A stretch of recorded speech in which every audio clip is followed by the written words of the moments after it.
Hey everyone, how you doing? I'm going to talk about a documentary I saw called Kim's Video, and this is a very interesting documentary for me because I didn't expect for it to be a little bit more deeper than what the story is telling. Because I thought it'd be something simple like it's a Korean guy that owns this video store around New York City, and as being a New Yorker, I grew up around Kim's Video. I remember seeing a couple of them in New York City. I remember there was one in Jersey City that was open up, which I was like, oh wow, wow, one in Jersey City. That was really like a smaller establishment over there. But yeah, Kim Video's, if you're from New York, it been around. It was like the beat street of the Bronx. Kim Video was like they sell movies that you never even heard of, movies that was from different countries, like pretty much movies that you see me talking about when I decided to review movies on YouTube, and showcase them to you guys of my knowledge of them. He had like all these damn movies and records, and people be having concerts. It was like a club in Kim's Video. You have DJs, turntables, in some of the Kim's Video stores. That when I went there, we had a DJ. But good times, man. It was a good time. And of course, I knew Kim had to be a Korean guy because I see a lot of Asian people working over there. To be honest with you, from my experience, while in the documentary shows you white people, it shows you different people anyway. But I know there was Asian people working there when I went to a Kim Video somewhere in New York City. But the one in Jersey City, same thing. There was nothing but Asian people mostly. But yeah, Kim Video is pretty much like an underground establishment that has movies, like popular movies, underground movies, movies that you never heard of, a lot of independent. I remember seeing these movies I didn't even seen before, like in the theaters or even like regular video stores. So yeah, it was a mixed bag. So to find out about this guy, right? Decided to do a documentary based on it. But it's so deeper than what you think it was. I was like, what the hell? It went up to a darker route in this documentary because not only became it to me, it not only became a documentary, it became like somewhat like a horror movie, a drama, a suspense, a mystery, a comedy. It had all these type of freaking genres in this one documentary. I kid you not. Like you really had to check it out. And I'm gonna say I saw this on Tubi TV. You probably could catch it on YouTube also. Why not? But yeah, so this guy decided he grew up with Kim's Video. There's no more conveyors, closed, it's out of business. So he wants to find out about the creator of Kim Video Kim, find where he's at. The stories when he sold his collection to a small town in Italy because he wanted to sell his collection. I think, if I'm correct, he wants to get rid of his collection pretty much.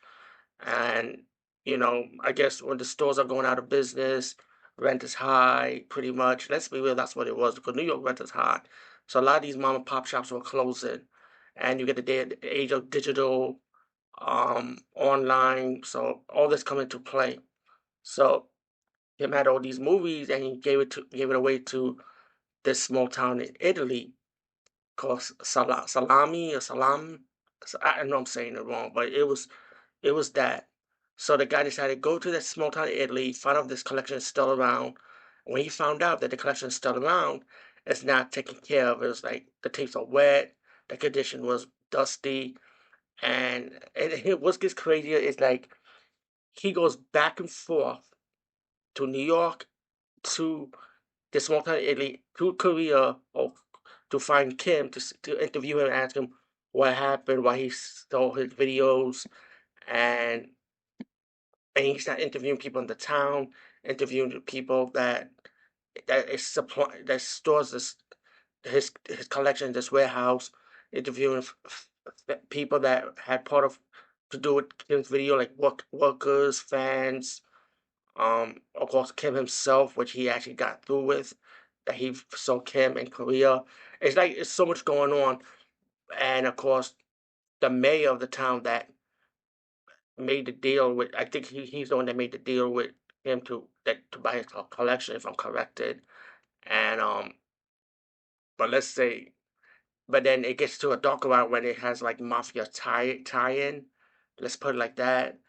And it's like this really gets dark. This document does get dark, and then it gets comical at the same time when the guy decided to have a plan to like go and pretend that making a movie, which he borrows something from out of Argo, and trying to get all these videos back to New York. And I don't know, this is the part when I'll be like, okay, this part has to be the acting part now. Like how you get away with that shit and not get arrested for it, and then come back and bring the rest of it back to New York. That's kind of weird. That doesn't make sense. Unless the mayor and the town decide, okay, you know what, let's make a deal, like which they did, by the way. But again, I don't want to say too much about the movie because I don't want to ruin it for you guys and say every detail about it. But it is either way an interesting documentary. I did find myself enjoying it from beginning to end. Like I said, it has all these different genres starred in this one documentary, which is interested. And again, if you, especially if you're in New York or you know of Kim Video, then you definitely want to watch it even more because then you understand what this documentary is about, and you probably understand where I'm coming from too.